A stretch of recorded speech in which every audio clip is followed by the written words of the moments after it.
production. On était autosuffisant daaw. Non 3 ans avant. 3 ans avant. ci soble. c'est-à-dire depuis 2022. Tout à fait. Même un peu plus tôt.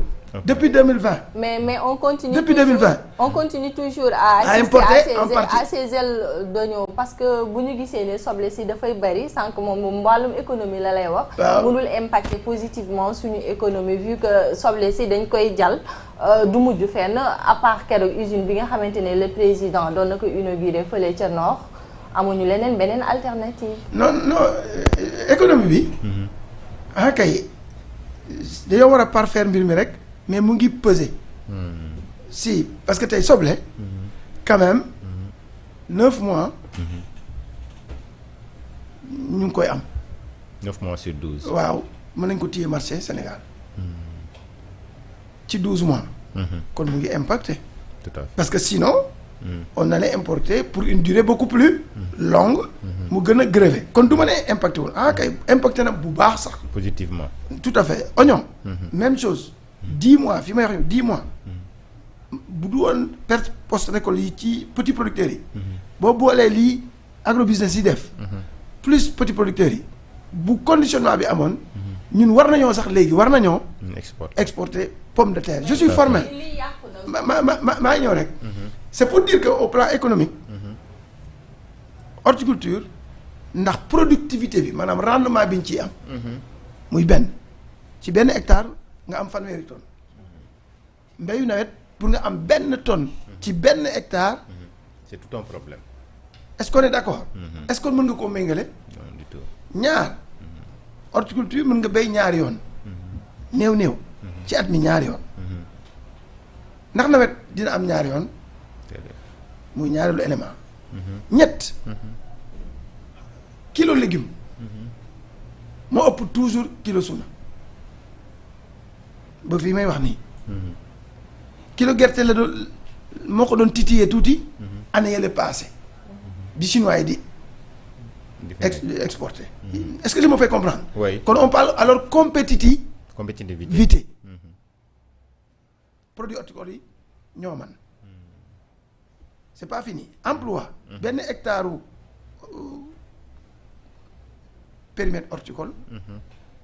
juróom benn nit. mën nañ cee liggéeyandoo.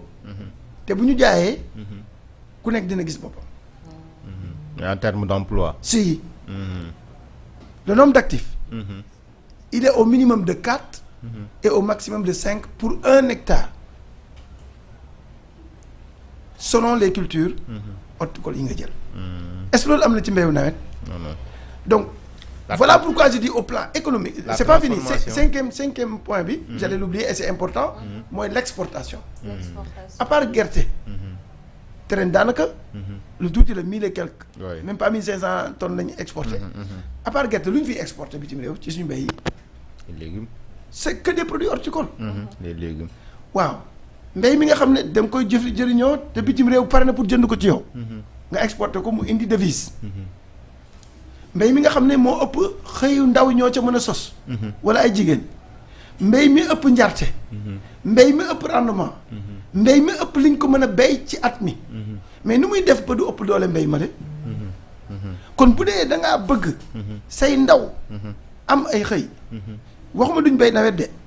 kay parce que su ma am mbéyu nawet sax soxla nañ ko ci seen li ñuy wax rotation maanaam fi ñuy béy horticulture. léeg-léeg soxla nañ fa def fa benn yoon gerte. def fa dugub. pour dëppale kook li ñu santaane ci mbéyin. mais secteur boobu dañ ko war a jox doole. dañ ko war a encadrer maanaam dañ ko war a gën a jox doole.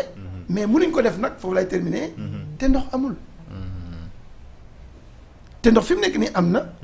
waaye yeggul ci tool yi. d'où la question de courant mooy autoroute de l'eau bi nga xamante ni. donc ça nous permet de ñu embrayer.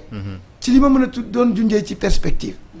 ok mooy bu dee am na rupture. léegi nga yóbbaale ko question bii nii mooy tey jii d'après li nga fi expliqué yëpp ci wàllum horticulture ne mën na jouer ci création d'emploi. mën na jouer ci économie. mën na jouer ba ñu dem ba concurrencer yenn ci ay dëkk. alors léegi lii benn question la boo xam ne ma bëgg nga kii ko ban avenir tey jii nga jàpp ne moom la horticulture bu Sénégal am. quel est l'avenir de l'horticulture sénégalaise? Une bonne réponse. Un avenir particulièrement prometteur maanaam ëllëg bu yaakaaru ba yegg ci lool moom la mbay de manière générale am ci Sénégal waaye rawatina horticulture fan laa ko teg mooy le potentiel mooy en fait li des ci liñ mën a exploiter pour def ci horticulture xam nga tey bu doon suuf dafa ñàkk du ma la mën a wax ni potentiel bi rëy na mais non seulement suuf am na parce que sur les 3 800 000 hectares yi Sénégal am après 2 500 000 lañ ciy béy ci nawet laa wax ci nawet mais xoolal nag le gap de productivité maanaam pomme de terre booy def 30 tonnes à l'hectare fekk di béykat bu ndaw am na agro business buy def 60 wala 50 tonnes ci benn hectare loolu laa tuddee potentiel ma ne potentiel par un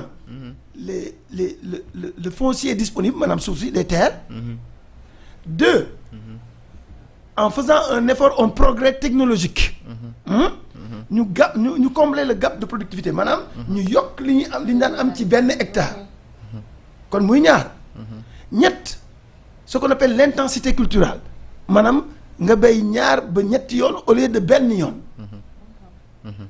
mais lii Abdoulaye perspective mënu ko ëpp te yooyu yëpp ñu ngi fii ci réew mi waaye dafa am un grand mais le grand mais mooy na ndox mi am te dem fépp donc moo tax ce projet sur les autoroutes de l'eau su ma waxee ne su ma waxoon ne su ma bëggoon a wax bu dee am na lu régime bii lu nga xam ne bu ñu ko yokkee du ma tudd secteur yëpp mais ci sama perception man dina nekk une touche particulière nga mën a wax ne kenn mësu koo def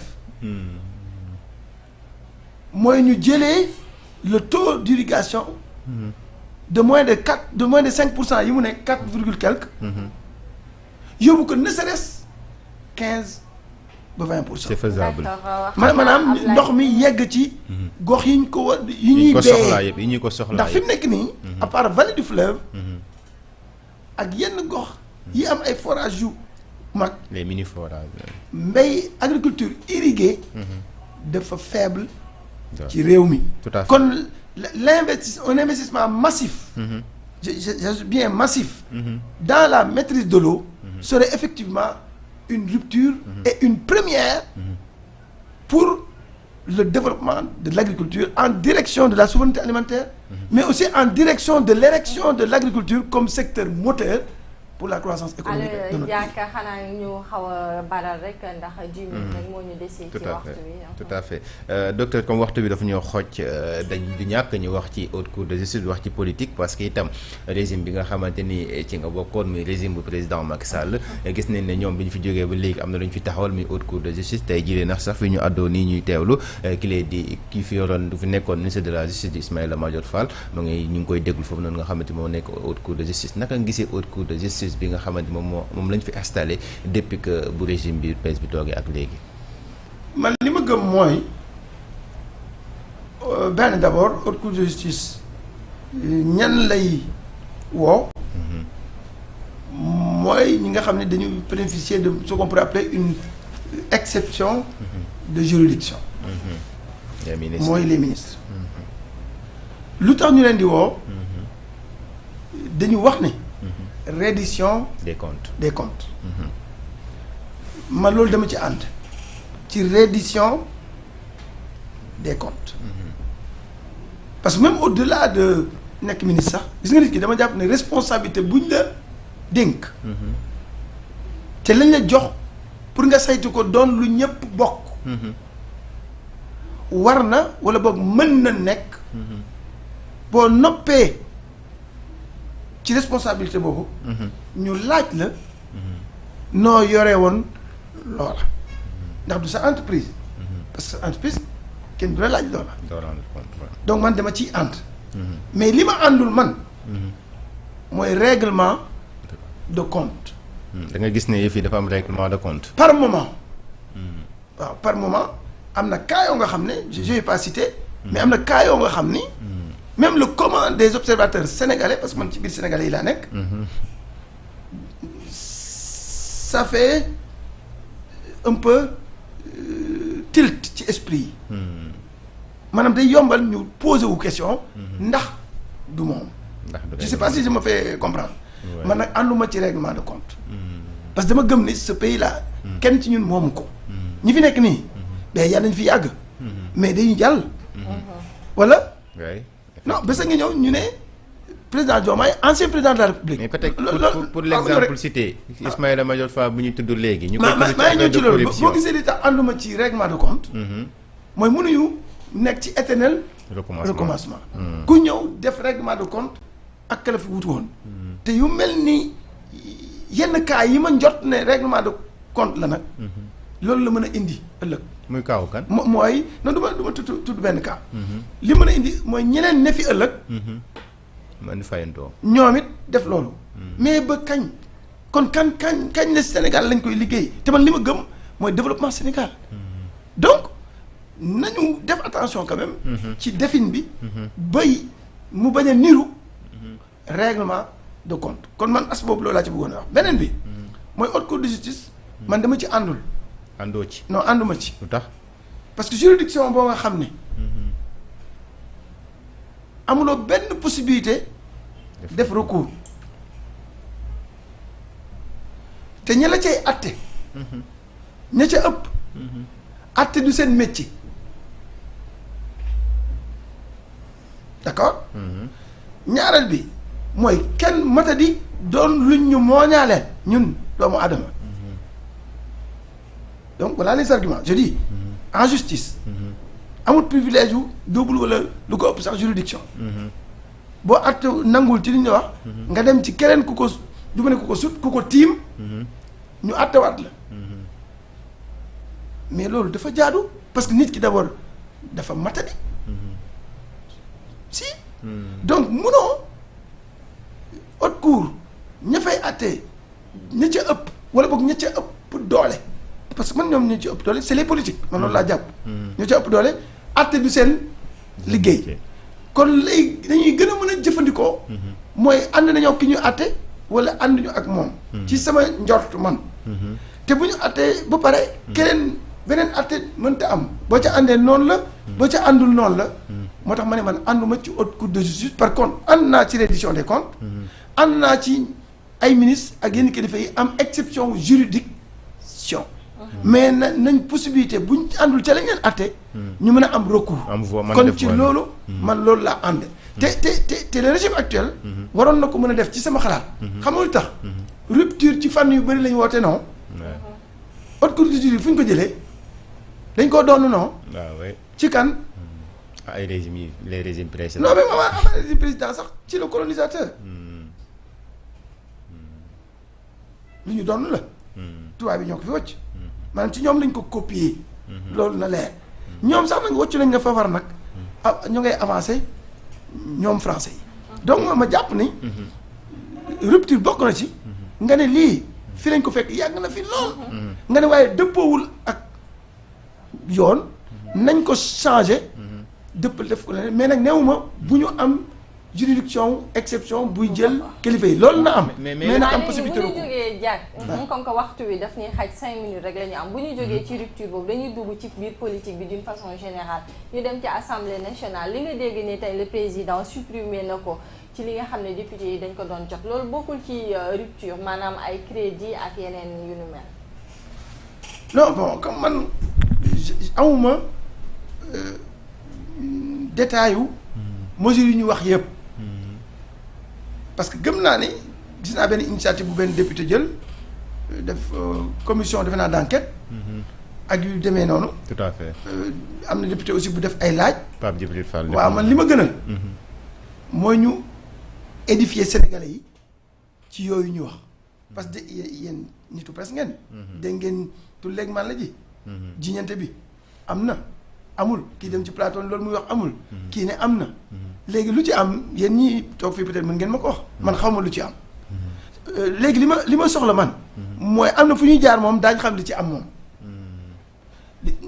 li ci am mënta doon ñaar ñoom ñaar ne mënuñu am dëgg ki naan lii def nañ ko kii ne defuñu ko ñoom ñaar ñëpp amuñu dëgg am na kenn ku am dëgg bu ñu xasee xam ne lii la am bu dee dañ ko joxe c'est des privilèges indus maanaam li ngeen ko jox te waru ngeen ko jox man li ma ànd mooy loola dakk parce que loolu mooy rupture bu dee nag dañ ngeen koo jox te mu waroon ndax texte su assemblée prévoir na ko amul lenn luñ ciy wax man loolu laa wax te ma wax ni rupture moom la ñuy xaar ci assemblée bi commencé na ci règlement intérieur man j'ai beaucoup salué ça mais na continuer dem si yeneen fànn waaw ci yeneen fànn yi y compris fan yi ñuy jàmbat nii man fan yi ñuy jàmbat nii dama cee bëgg de xuus parce que moi je préfère parler de choses que je maîtrise joxe nañu suukaru koor joxuñu suukaru koor joxe nañu maa ngi ci presse bi comme yéen ku nekk wax na ci lu ne nañu fexe daal ba gëstu ko ba ñu wéral ne am na wala amul ñu fàttali yow nekk nga maire de Latmingué pendant peut-être mën nañu wax ñaari bi mooy sa ñaareelu mandat